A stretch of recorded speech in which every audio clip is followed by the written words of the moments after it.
찬송가 435장입니다. 435장. 나의 영원하신 기여 생명보다 귀하다. 나의 갓길 다가도록 나와도 행하소서. 주께로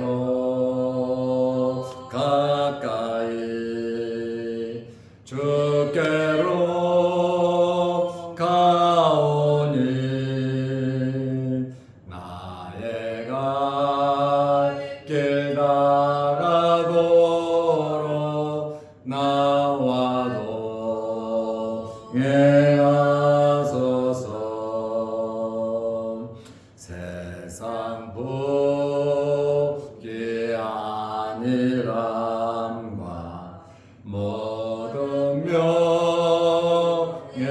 버리고 험한 길을 가는 동안 나와도 행하소서. 주께로 가까이 주께로 가오니 나의 갈 길 다가도록 나와도 행하소서.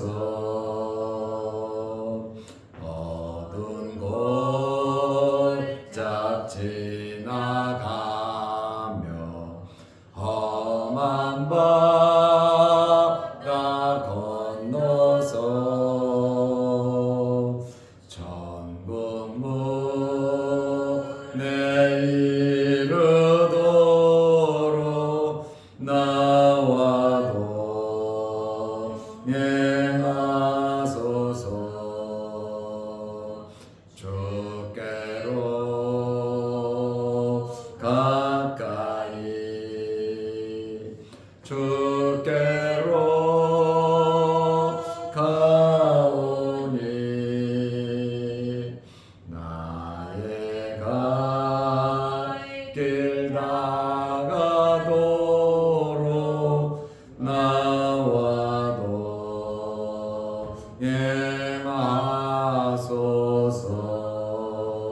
행하소서. 아멘.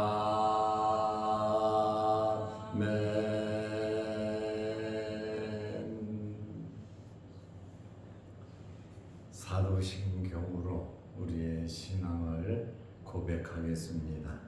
전능하사 천지를 만드신 하나님 아버지를 내가 믿사오며 그의 아들 우리 주 예수 그리스도를 믿사오니 이는 성령으로 잉태하사 동정녀 마리아에게 나시고 본디오 빌라도에게 고난을 받으사 십자가에 못 박혀 죽으시고 장사한 지 사흘 만에 죽은 자 가운데서 다시 살아나시며 하늘에 오르사 전능하신 하나님 우편에 앉아 계시다가 저희로서 산 자와 죽은 자를 심판하러 오시리라. 성령을 믿사오며 거룩한 공예와 성도가 서로 교통하는 것과 죄를 사하여 주시는 것과 몸이 다시 사는 것과 영원히 사는 것을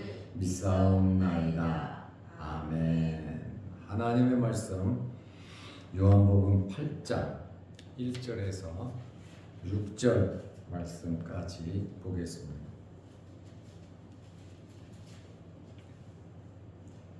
예수는 감람산으로 가시니라. 아침에 다시 성전으로 들어오시니 백성이 다 나아오는지라. 앉으사 그들을 가르치시더니 서기관들과 바리새인들이 음행 중에 잡힌 여자를 끌고 와서 가운데 세우고 예수께 말하되 선생이여 이 여자가 간음하다가 현장에서 잡혔나이다. 모세는 율법에 이러한 여자를 돌로 치라 명하였거니와 선생은 어떻게 말하겠나이까? 그들이 이렇게 말하면 고발할 조건을 얻고자 하여 예수를 시험함이러라. 예수께서 몸을 굽히사 손가락으로 땅에 쓰시니. 아멘. 6절 말씀까지 보았습니다. 우리가 어제까지 요한복음 7장을 보았고 오늘부터 요한복음 8장을 봅니다. 새벽마다 말씀을 통해서 하나님의 은혜가 넘치시기를 바랍니다. 예수님께서 이제 초막절이 끝나자 습관을 쫓아 감람산으로 가셨습니다. 요한복음 8장 1절 말씀에 보면 예수는 감람산으로 가시니라 그랬습니다. 예수님께서 감람산에 가셔서 무엇을 하셨습니까? 첫째는 기도하셨습니다. 누가복음 22장 39절 말씀에 보면 예수께서 나가사 습관을 따라 감람산에 가심에 제자들도 따라갔더니 그랬습니다. 예수님께서 감람산에 가신 것은 습관을 따라 가셨다고 말씀하고 있습니다. 습관이라고 하는 것은 오랫동안 되풀이해서 규칙처럼 된 겁니다. 규칙이죠. 그리고 습관이라고 하는 것은 반복하는 행위를 말합니다.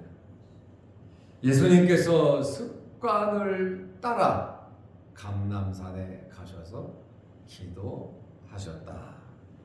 두 번째로 예수님께서 감람산에 가셔서 무엇을 하셨습니까?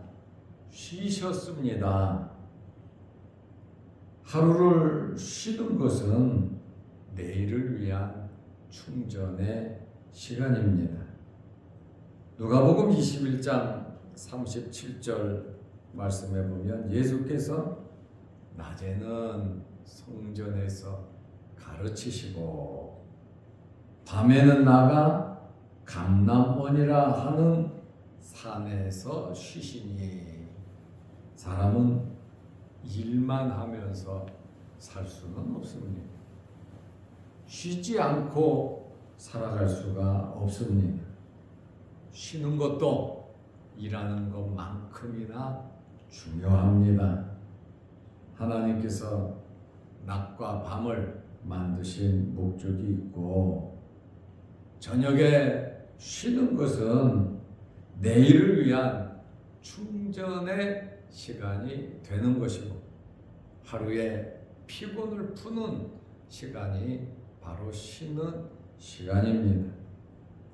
기도만 하고 말씀 보고 찬송하고 전도하고 성경 보고 매일 그렇게 하는 것도 중요하지만 쉬는 것도 상당히 중요하다는 것을 우리는 알아야 합니다. 하루 온종일 일하는 것도 중요하지만 쉬는 것도 쉼표도 상당히 중요한 것을 우리는 알아야 합니다. 그리고 예수님께서 감람산에 가셔서 기도도 하시고 쉬시기도 하시고 아침에 성전에서 백성을 또 가르치셨습니다.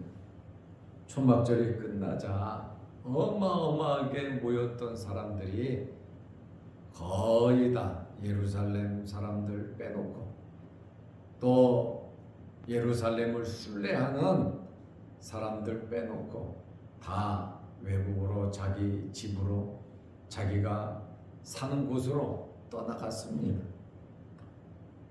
이렇게 초막절이 끝났지만 요한복음 8장 2절 말씀에 보면 아침에 다시 성전으로 들어오시니 그랬습니다. 아침에 성전에 또 들어가셨습니다. 여기 아침에라고 하는 이 헬라어가 오르두루라는 단어인데 새벽, 미명, 여명을 가리키는 단어입니다. 밤새 기도하시고 또 쉬시고 해가 뜨기 전에 성전에 당도하셨다는 말씀입니다. 새벽 일찍이 일어나셔서 활동하신 예수님의 모습을 발견하게 됩니다. 다시 성전에 들어오셔서 7장에 가르친 그 내용과도 또 연결이 됩니다. 백성이 다 나오는지라 앉으사 그들을 가르치시더니 예수님의 주된 사역은 가르치는 겁니다. 물론 전하고 치료도 하시고 이러한 사역도 있지만 가르치는 사역도 상당히 중요한 사명입니다. 때를 얻든지 못 얻든지 예수님께서는 기회가 되는 대로 가르치셨어요. 자기를 잡으려고 하는 사람들이 있어도 가르치셨고, 자기를 반대하는 사람들이 있어도 가르치셨고, 열렬히 환영하는 사람들이 있어도 가르치셨습니다. 어떤 사람들이 모였든지 간에 어떤 환경에서든지 예수님은 가르치시는 일에 열중하셨습니다. 우리 또한 예수님을 본받아서 때를 얻든지 못 얻든지 예수 그리스도를 소개하는 사명을 우리는 감당해야 하는 겁니다. 내 생각에는 저 사람이 복음을 받아들일 것 같고, 내 생각에는 저 사람이 복음을 안 받아들일 것 같고, 내가 보니까 저 사람은 순하게 생겼고, 저 사람은 굉장히 무섭게 생겼고, 내 선입견으로 말씀을 전하고 안 전하는 것이 아니라 말씀 전하는 것은 우리의 사명이고, 전한 이 말씀의 씨앗이 열매를 맺고 안 맺고는 하나님께서 하시는 일입니다. 우리는 전하면 되는 거예요. 듣든지 안 듣든지, 듣는 것 같든지 안 듣는 것 같든지, 공격적이든지 공격적이지 아니든지 우리가 할 일은 그저 전하는 것까지만이지, 내가 어떻게 저 사람을 변화시켜서 천국 가게 만든다? 그것은 성령 하나님의 사역입니다. 우리는 열심히 심고 물 주는 일을 하면 되는 것이고, 자라게 하시는 분은 하나님이십니다. 모든 결과는 하나님께 맡기고 우리는 우리 직분에 맞게 받은 사명대로 살아가면 되는 것입니다. 예수님께서 말씀을 가르치시면서 심령의 보화를, 말씀을 채워주시고, 하나님에 대해서, 하나님의 나라에 대해서, 그리고 메시아이신 자신에 대해서 예수님께서 열심히 가르치신 것을 우리는 알 수 있습니다. 꼭 성전에서만 가르치신 것도 아니에요. 회당에서도 가르치셨고, 들판에서도 가르치셨고, 집안에서도 가르치셨고, 바닷가에서도 가르치셨고, 배 안에서도 가르치셨고, 안 가르치신 장소가 없으세요. 우리도 예수님께서 이 땅에 오신 목적, 또 하나님의 일, 하나님의 나라를 위해서 힘쓰신 것처럼 우리 또한 우리에게 주어진 위치에서 우리의 사명을 잘 감당해야 하는 것입니다. 이렇게 말씀을 열심히 가르치시는데 서기관들과 바리새인들이 나타나서 예수님을 시험했습니다. 부정적인 사람이죠. 현장에서 잡힌 음행한 여인을 성전으로 아침부터 끌고 왔습니다. 요한복음 8장 3절에 보면 서기관들과 바리새인들이, 여기 서기관들은 대부분 바리새인들이거든요. 같은 계열의 사람들이에요. 사두개인들은 제사장들이고요. 또 바리새인들은 대부분 서기관들입니다. 아닌 사람들도 있죠. 이른 아침부터 조직적으로 서기관들과 바리새인들이 행동을 합니다. 음행 중에 잡힌 여자를 끌고 와서 가운데 세우고 순종 가운데 말씀을 가르치시는데 말씀 전하는 것을 중도에 끊게 하고, 그 다음에 현장에서 잡힌 간음한 이 여자를 데리고 왔을 때 그 당시 환경이 어떠했겠습니까? 현장에서 잡힌 여자는 어찌할 줄 모르면서 죄인이 돼서 죽을 것 같은 마음으로, 또 주변 사람들은 웅성하면서 저가 나쁜 년이야, 어떤 년이야, 어떻게 됐어, 저렇게 됐어 하면서 온갖 말을 다 하면서 성전으로 끌고 오지 않았겠습니까? 이제 사람들의 관심이 그쪽으로 쏠리게 됐습니다. 이들은 조직적으로 예수님을 음모에 빠뜨리려고 하는 것이고, 현장에서 증인 2명 이상은 있어야죠. 증인들을 세워가지고 강압적으로 성전으로 끌고 왔다.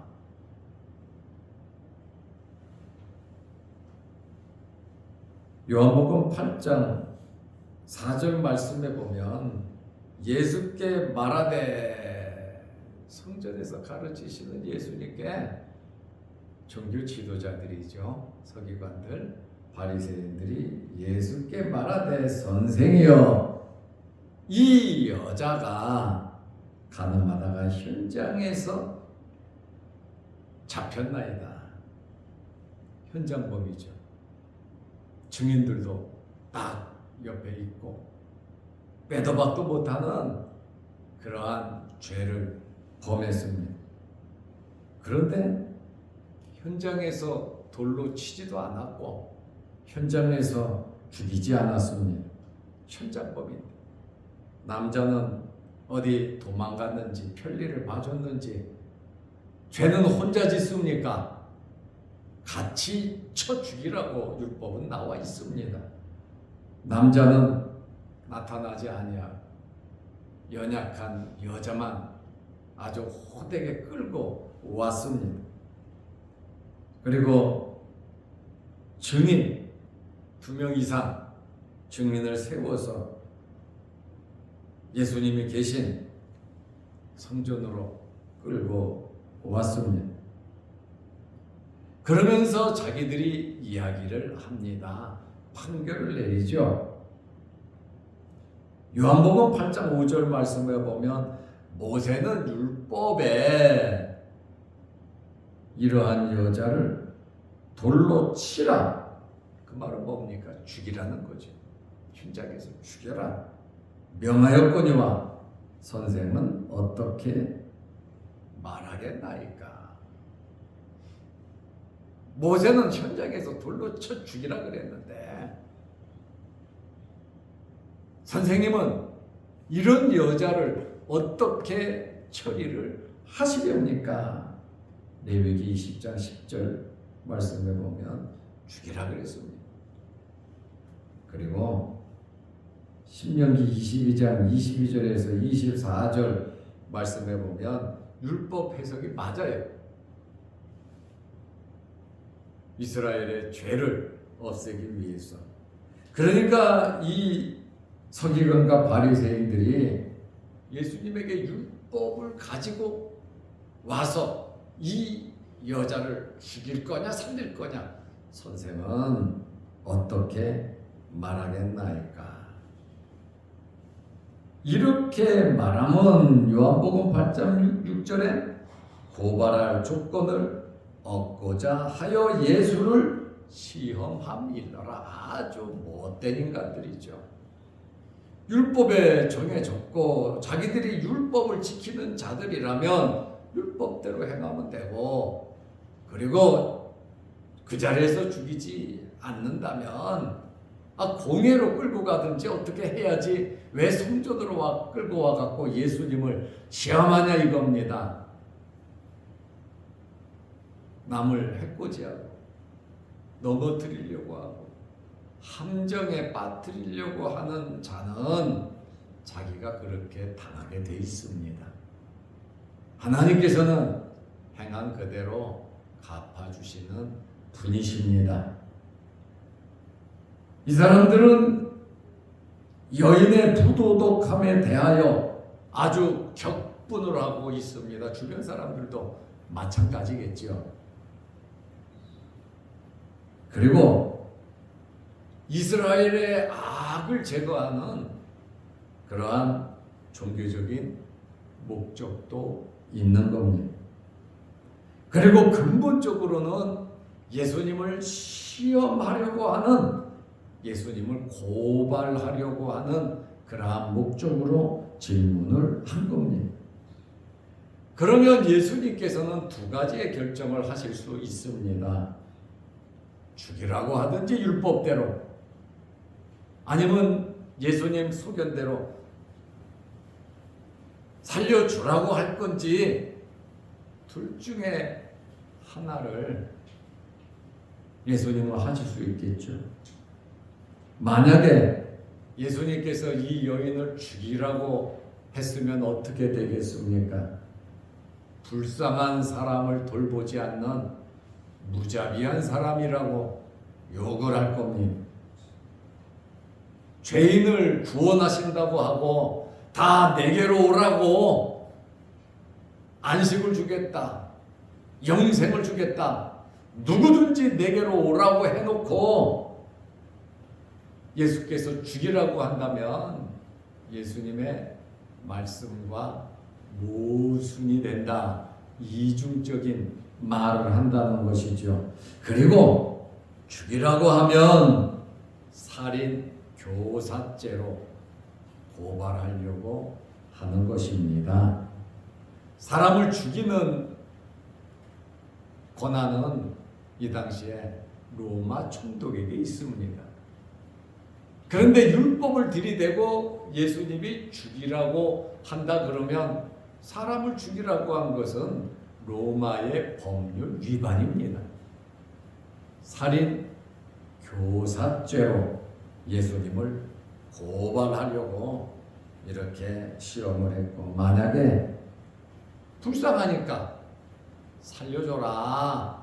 살려주라고 한다면 모세의 율법을 어기는 반율법주의자라 해서 지들이 돌로 치려고 하지 않겠습니까?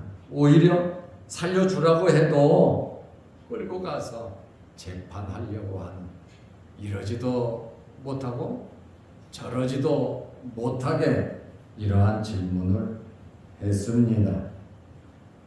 이들은 악을 제거하는 하나님의 말씀, 율법 정신에는 관심이 없었습니다. 이들의 목적은 예수님을 고발하려고 하는 그것이 이들의 목적이었습니다.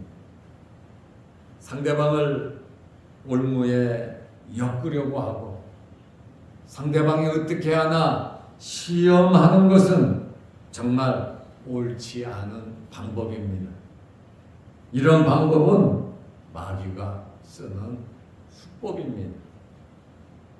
살리는 일을 우리가 한다면, 어떤 환경에서든지 살리는 일을 한다면 하나님께서 기뻐하실 것이고 성령의 역사가 이루어질 겁니다. 죽이려는 일을 한다면 그 배후에는 사탄의 역사가 있을 겁니다.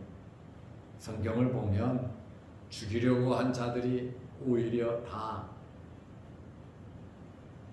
죽었죠.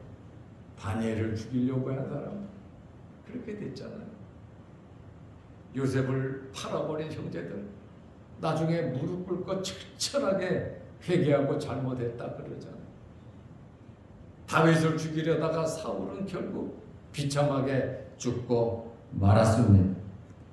오늘 우리는 어떤 환경에서든지 살리는 일을 해야 되고 은혜를 끼치는 일을 해야 되고 상대방에게 유익을 주는 일을 해야 하고 또 용서와 사랑이 넘치는 넓은 마음의 일을 해야 합니다.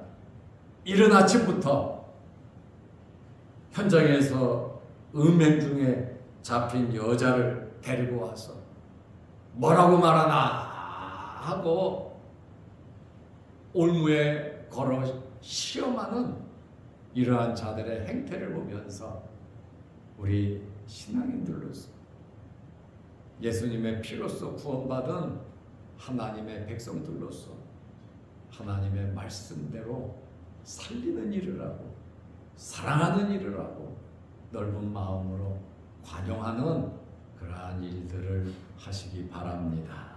기도하겠습니다. 하나님 아버지, 지나간 밤에도 은혜 안에 우리를 지켜 보호하여 주시고 오늘 이른 아침에 주님의 전에 나와 예배드리게 하시고 마음 모아 기도하게 하시오니 감사합니다. 예수님께서 감람산에 가셔서 습관을 따라 기도하셨고 또 쉬시기도 하셨습니다. 아침 일찍 일어나 성전에 들어가셔서 백성들을 가르치시는 사역을 감당하셨습니다. 세월을 아끼게 하시고 우리에게 주신 기회와 우리에게 맡겨주신 사명 최선을 다해 감당할 수 있는 저희들 되게 하시고 우리의 삶 속에 원망, 불평, 시기, 질투, 분내는 이러한 좋지 않은 습관들 다 물리쳐 주시고 살리는 일에 덕을 세우는 일에 하나님의 영광을 드러내는 일에 힘쓰고 애쓰는 저희들 되게 하옵소서. 우리가 세상에 살아가는 동안 많은 환경의 변화와 크고 작은 일들이 참 많습니다. 그 가운데 하나님을 기쁘시게 해드리는 우리의 삶이 되게 하옵소서. 무더위에 우리 몸 상하지 않도록 하나님께서 건강으로 지켜주시고 특별히 육신의 질병으로 어려움을 당하는 성도들 어루만지시고 깨끗하게 치료하여 주옵소서. 또한 연로한 우리 성도들도 있사오니 이 무더위에 몸 상하지 않도록 하나님 건강하게 지켜 주옵소서. 또한 이 영상을 보면서 기도하며 말씀으로 은혜 받는 성도들에게도 신령한 하나님의 은혜가 넘치게 하옵소서. 예수님의 이름으로 기도하옵나이다. 아멘. 하늘에 계신 우리 아버지여, 이름이 거룩히 여김을 받으시오며 나라의 마옵시며 뜻이 하늘에서 이룬 것 같이 땅에서도 이루어지이다. 오늘날 우리에게 일용할 양식을 주옵시고 우리가 우리에게 죄지은 자를 사하여 준 것 같이 우리 죄를 사하여 주옵시고 우리를 시험에 들게 하지 마옵시고 다만 악에서 구하옵소서. 대개 나라와 권세와 영광이 아버지께 영원히 있사옵나이다. 아멘. 자유롭게 기도하시기 바랍니다.